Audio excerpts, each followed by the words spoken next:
So Shulk's Shadow Eye is a very useful art, being able to reduce the aggro that Shulk has obtained, meaning you can manage your aggro better and make sure that your tanks like Reyn have got the aggro more regularly. However, there is also a bonus effect with Shadow Eye, which boosts the next physical art's power. In the late game, this can be very useful for boosting Backslash's power, as by that point in the game, Shulk will very rarely get the aggro anyway, so using it regularly before Backslash can provide you with a lot of extra damage.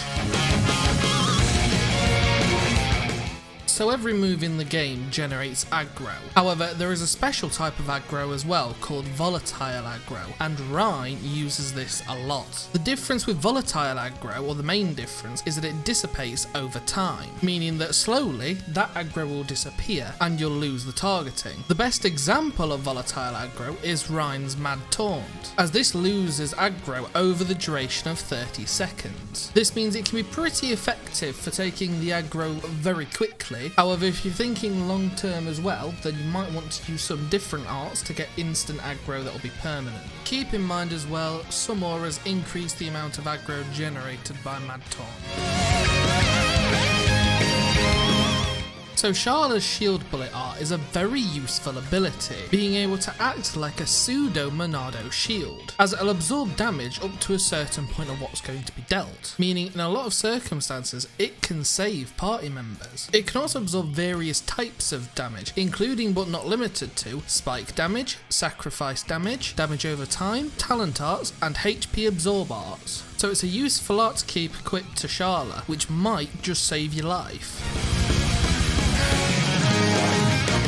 So as we learned from my How Does Damage Work video, Dunban's Peerless Aura is incredible for drastically increasing party damage. And what was hinted but not specifically shown in that video was that this effect persists also after Dunban is deceased. You see, auras end when a party member dies. However, Peerless acts like a buff on all of his party members. So even though the effect will disappear for Dunban, any party members that were initially affected will continue to get the buff even after Dunban has met the Grim Reaper.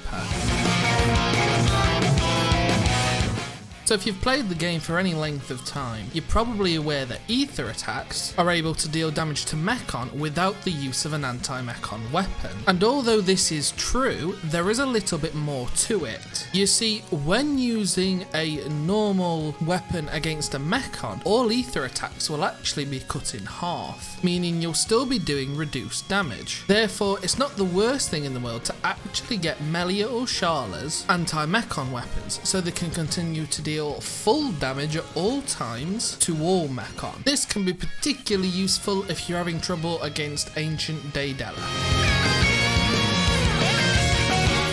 Riki's Hero Time aura is a very interesting one at that, as you can practically choose whatever effect you want to be applied, as the ability has an extremely low cooldown of 13.5 seconds, resulting in you being able to use the aura over and over again until you get the desired effects that you want. The entire time, this also prevents tension loss from any of your party members. If, as an example, you want to go for strength, you can get 174% boost from here, and then a further boost from Dunban's Peerless, which we talked about earlier.